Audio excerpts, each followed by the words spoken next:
Hi,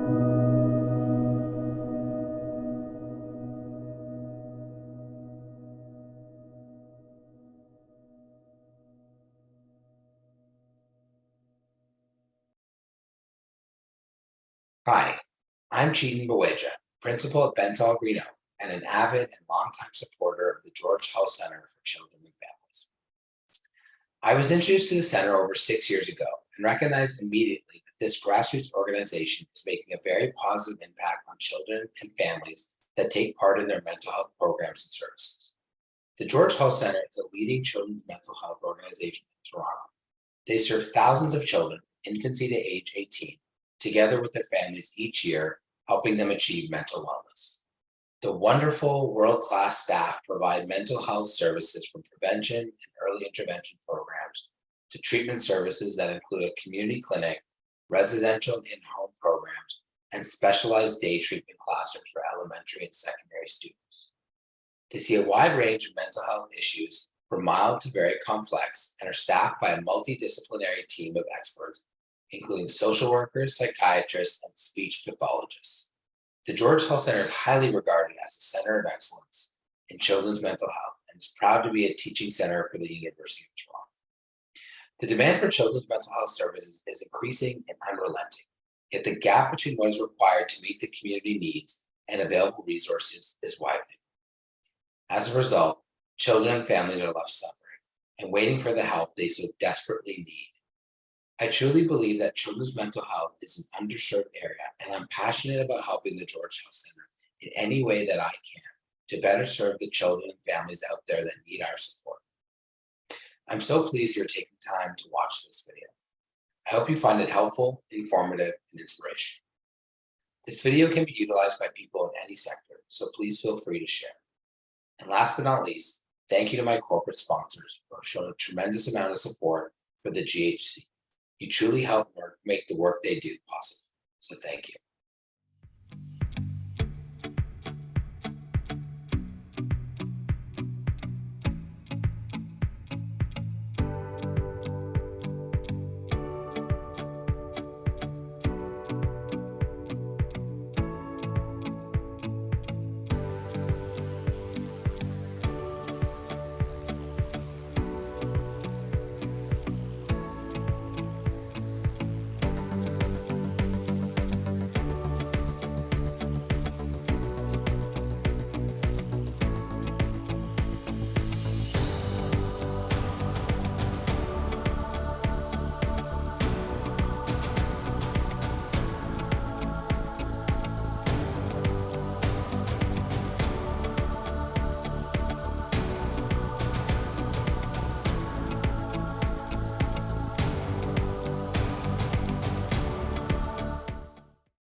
The George Health Center, I'm just going to say we're located in Ontario, Canada. We are a leader in the field of children's mental health. We help more than 5,000 kids and their parents, their families, caregivers each year. And we do serve kids 0 through 18 and provide clinical treatment and also prevention programs as well. So we're really a full service nonprofit children's mental health center here in Ontario. So just a few stats to put some context around this. So 1 in 5 children and youth have a diagnosed mental illness. And of that, only 1 in 5 typically get the help that they need. Young people that are age 15 to 24 are more likely to experience mental health challenges and or substance use disorders than any other age group. And this really matters because actually 70% of mental health during childhood or adolescence. So We know in this field that early intervention is critical, and that often, if left untreated, mental health issues can become more complex, resulting in quite dire situations, such as, complete withdrawal, school avoidance, violence to others, or self-harm and suicide. So it's really important that we act early and figure out what's going on if there is something going on as well. So, what is mental health? Well, um, people have defined it in various ways, but really, when we're looking at mental health, we're thinking about concepts like ability to enjoy life. So it's not about being happy all the time, but an ability to enjoy life. To be able to function in the various domains of your life, at work, at school, within your family environment. We think about resilience, so ability to sort of meet the challenges, the trials and tribulations of life. We think about balance. So, is there balance between time alone and time with others, between being productive and having leisure time, between screen time and face to face time with others? So, we're thinking about concepts of balance, self actualization. So, does somebody have the ability to sort of become who they want to be or accomplish what they want to accomplish in life? And we think about flexibility as opposed to rigidity. I think it's becoming more and more understood that mental health is as important as physical health, that it is really intertwined with physical health in many ways. Um, there are, of course, many different kinds of mental health issues, and we really see the full gamut at the George Hull Center. But these can range from anxiety and depression right through to things like schizophrenia or bipolar disorder. And there's no single known cause in most cases. So oftentimes, mental health issues are um, the result of a complex interaction between genetics and biology and psychology, and sometimes economic factors and social factors as well. Um, so, just some more interesting stats and facts. Here in Ontario, the Toronto District School Board conducted a survey on mental health with their student population, and 28% of students reported not knowing where to turn when they wanted to talk to somebody about mental health. 63% of youth pointed to stigma as the most important, as the most biggest reason not to seek help. And also, we have experienced an increase in hospital emergency department visits for mental health issues. So, as you can see on the slide, they rose 63% between the 10-year period listed for children and youth ages 5 to 24. So, a lot more mental health issues presenting, and also interesting that the school board is actually canvassing students about their experiences with mental health. So, a real desire to start to learn more about this and focus on it more, and hopefully reduce the stigma of seeking help. So, also just want to comment about suicide. So, Canada's youth suicide rate is the third highest in the industrialized world, unfortunately. So, it is the case that we lose more children to suicide than from cancer and heart disease and respiratory illness and diabetes combined. So, we really do want to pay attention to mental health from this perspective as well. So I'm just going to say a little bit about COVID based on the research that's coming in. McMaster University here in Ontario has done some interesting parent surveys with thousands of parents and families, and this is what they've found. So 70% of children and youth have reported a worsening of mental health during the pandemic. This includes children with no previous diagnoses who are now reporting depression, anxiety, irritability, and issues with focus. There's been a 50% increase in youth coming to hospital with eating disorders. So we know that prevalence of eating disorders has increased, and that the age bracket of 15 to 24 have apparently been the most affected by the worsening mental health situation. And what are we seeing at George Hull? Well, all of these issues, as well as more family conflict, so increases in domestic violence, separation and divorce. OCD has been on the rise. A lot of school avoidance, people reporting a lot of isolation, increased and over abundant social media use and screen time, and of course, difficulties managing remote learning. So really the research does attest to the fact that this is a shadow pandemic that is happening. So then on the next slide, also going to comment a little bit on the parent situation. Definitely more parents were reporting mental health problems, and to a really significant degree, 69% reporting significant depressive symptoms.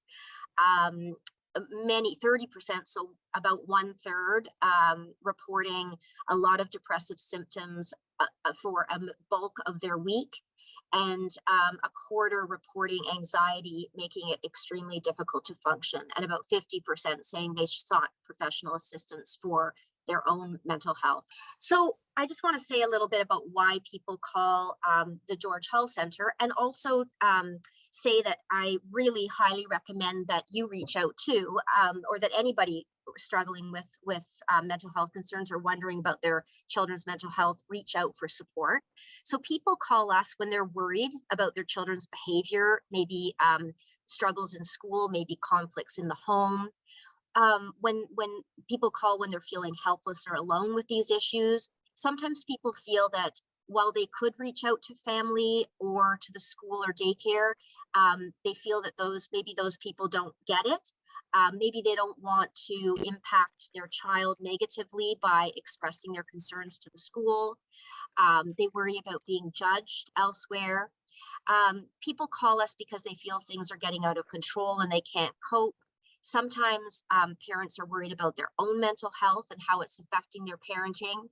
Sometimes people are feeling just disconnected from their child, or that something doesn't seem right and they want to bounce that off of somebody. So those are all great reasons to call, and we encourage it. Just the adolescent brain, I mean, of course, there's brain growth all through childhood. The adolescence is a time of rapid brain change. It goes on longer than we have typically thought, so about 15 to 24. Physical sort of sensory and motor skills tend to be well developed in adolescence, and so which is great. But if you go to the next slide, some of the executive functioning, so I'm talking impulse control and future planning, have not come online yet.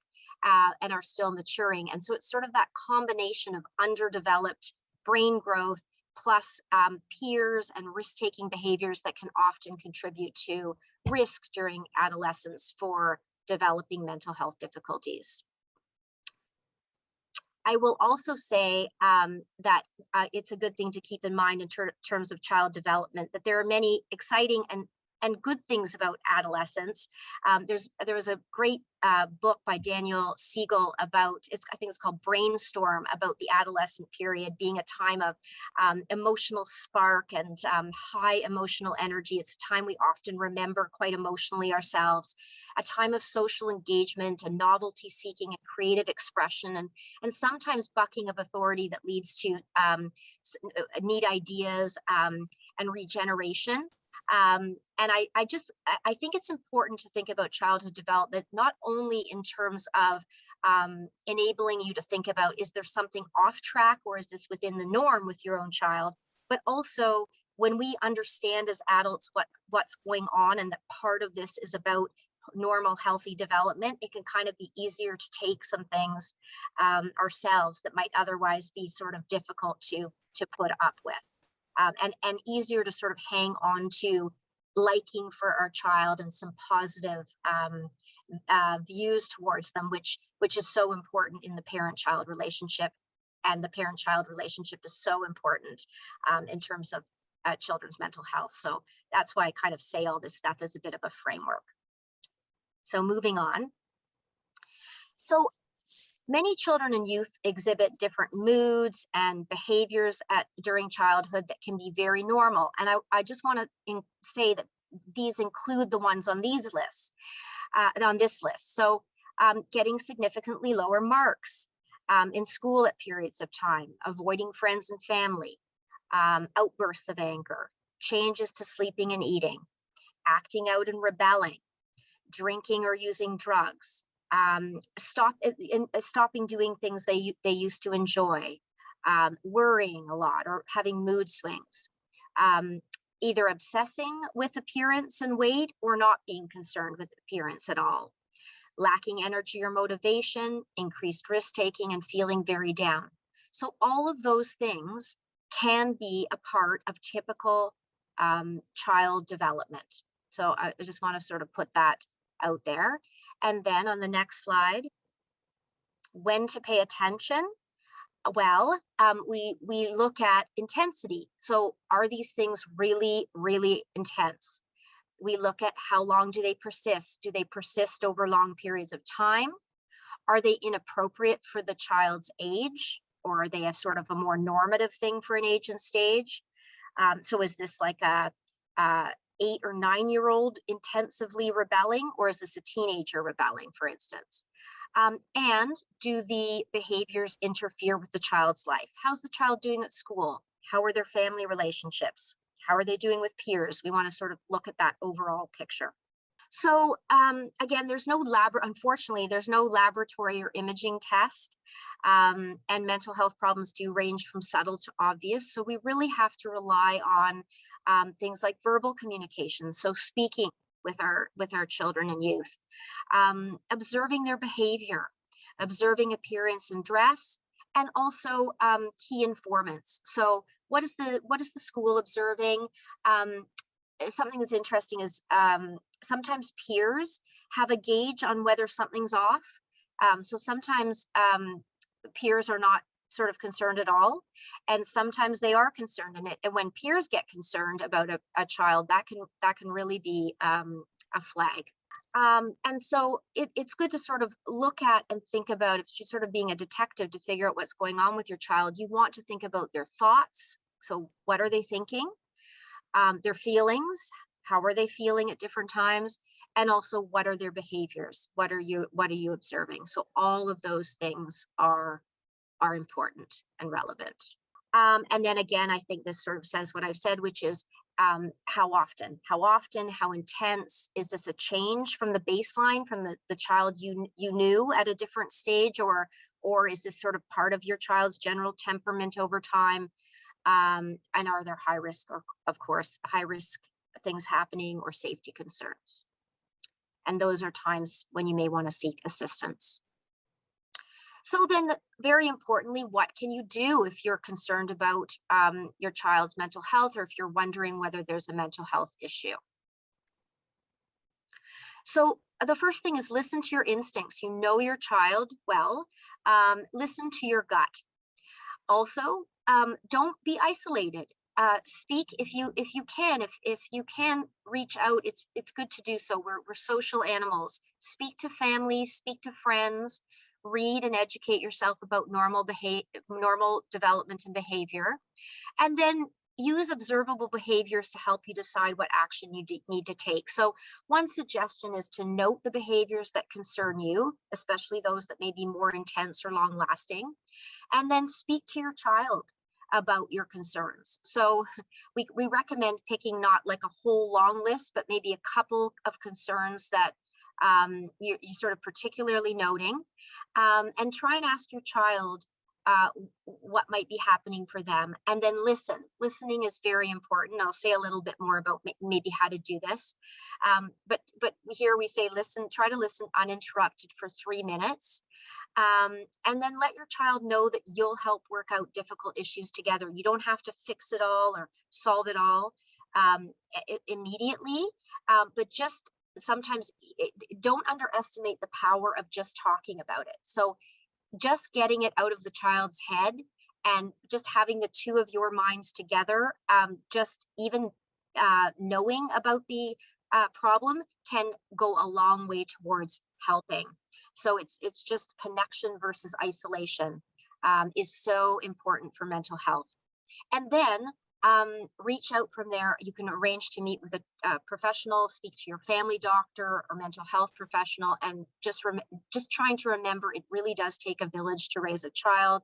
And like as I've said, we are hoping to decrease stigma to reaching out and to make it really normative to seek help when and as needed over over childhood and well into young adulthood and beyond. I just thought this was interesting in terms of genders and who people reach out to. So this shows that uh, who females and males reach out to, and it appears from these stats that females are more likely to reach out to somebody to talk about mental health concern.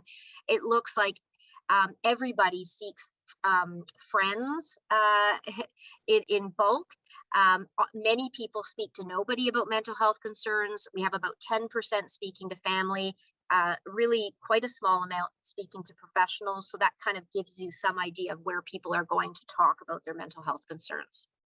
And then we tell parents at the George Health Center, it's not to burden parents, but just how important they are in terms of children's mental health. We start always with parent development, helping parents, educating parents about normative child behavior, helping parents become aware of their own pulls and triggers, their own childhood experience, which can influence parenting, their own mental health, because we want parents to really take care of themselves. And then we move up from there to look at the relationship, which is so fundamental between parents and kids, and to help that relationship be as close as possible.